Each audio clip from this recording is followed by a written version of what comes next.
African countries are deploying blunt and direct tools to advance economic interests. The resurgence of economic nationalism is no longer a distant threat. It is a defining reality, shaping policies from the Americas to Asia and to Europe. Well, joining us now to discuss the forthcoming Africa CEO Forum 2025, scheduled to hold in Abidjan this May, with the theme, Can a New Deal Between State and Private Sector Deliver the Continent a Winning Hand?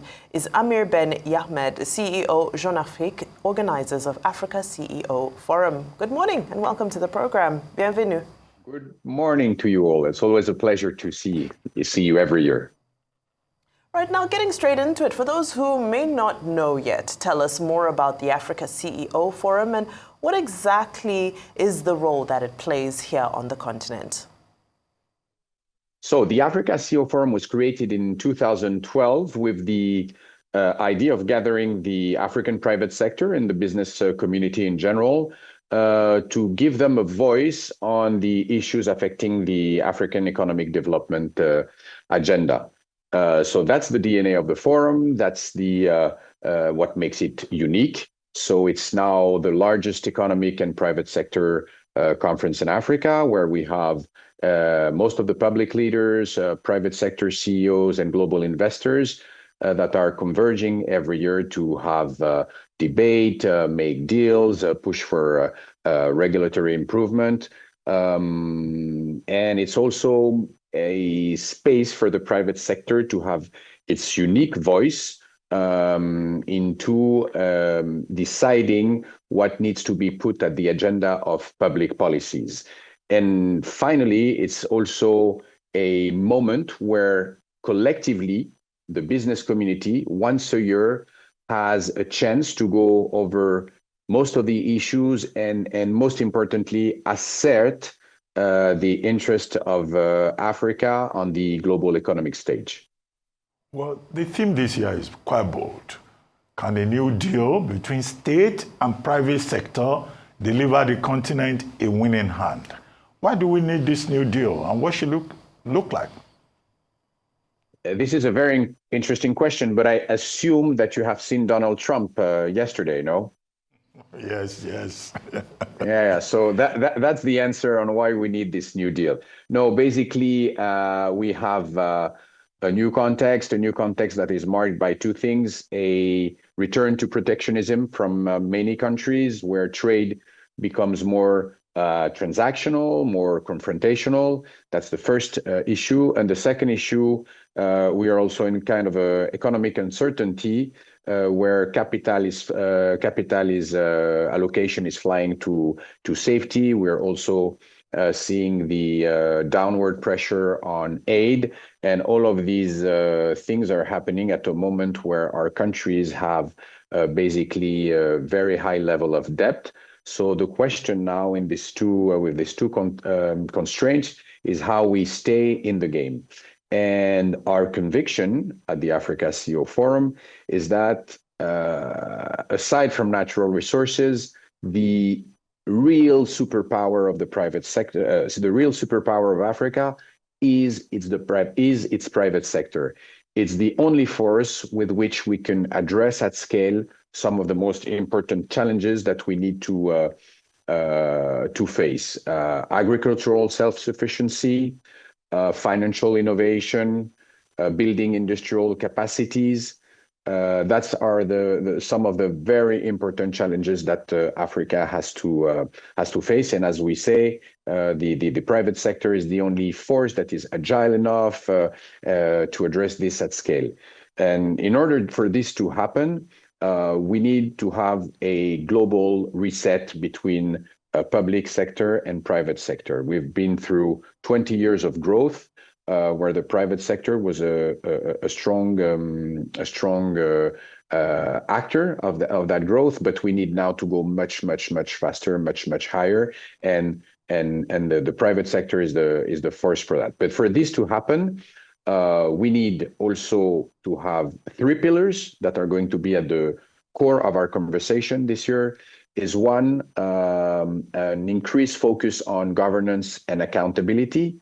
These two things have been deteriorating over the last decade, and that's one of the explanation of the renewed political instability that we have seen in some of African countries. So making a strong focus on governance and accountability is number one.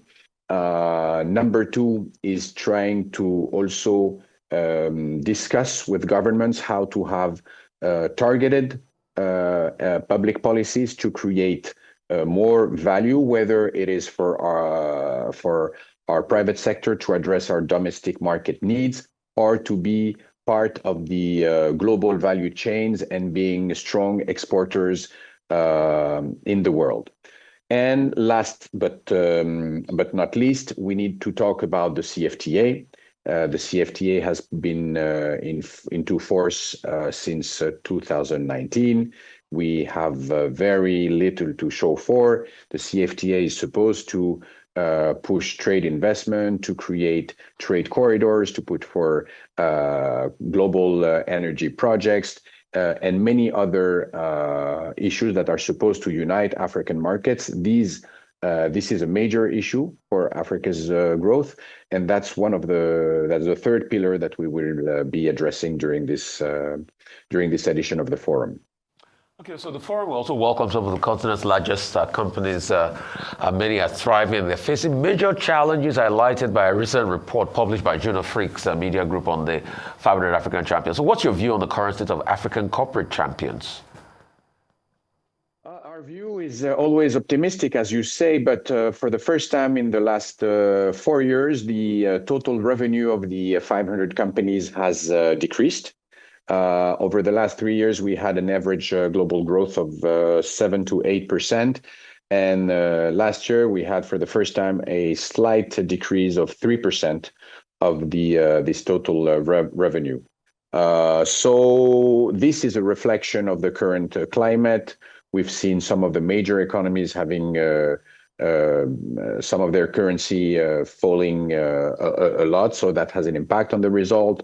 Commodity prices, a lot of the uncertainty. So the situation is not as great as it used to be.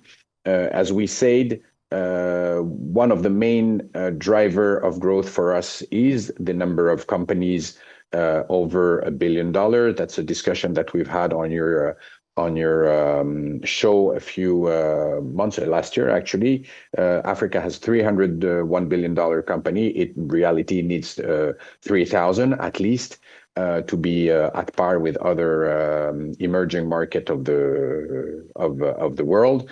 And so that's one of the discussion that really needs to be addressed during this reset between public sector and private sector, is how we extend the number of companies that are at least $1 billion and push some more new companies to get to that stage as fast as possible. This is also all the more important that when we were saying about the evolution of the world, there's definitely a rise of the global South in the business conversation.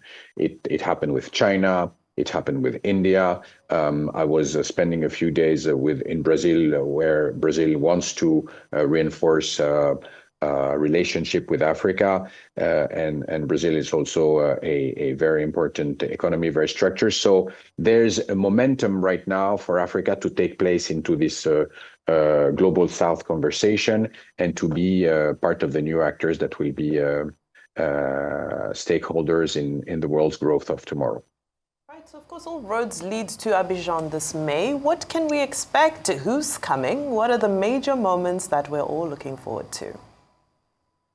As you're very familiar with the format, so we have high level panel, workshops, side events, and as usual, we're trying to host as many of the top CEOs of the continent. Most of them will be here as usual.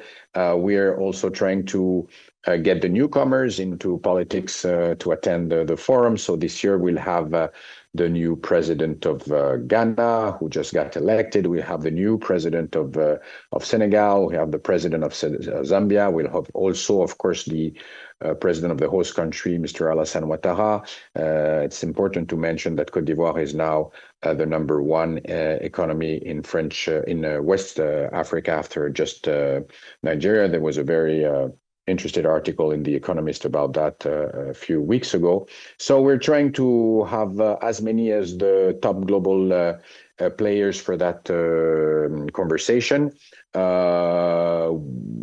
to discuss on some of the hot topics that we think are at the core of our future. There's going to be discussion on resource nationalism, as we say that it's a rising trend. We have pros and cons. We will talk about how to make Africa a stakeholder in this AI race, how we can educate our youth to be part of that conversation. Of course, I talked to you about the CFTA issues. We'll talk about energy. I mean, it's going to be a very lively event. We have reached the threshold of 2,000 participants now, and it's going to be a very lively and successful event, and I hope we'll have the pleasure to host your team also this year as usual. Fantastic. Of course, we really are looking forward to that. And of course, all roads will lead to Abidjan. Always a pleasure to be in conversation with you, Amir Ben Yahmed, CEO of Jeune Afrique Media Group. Those are the organizers of the Africa CEO Forum.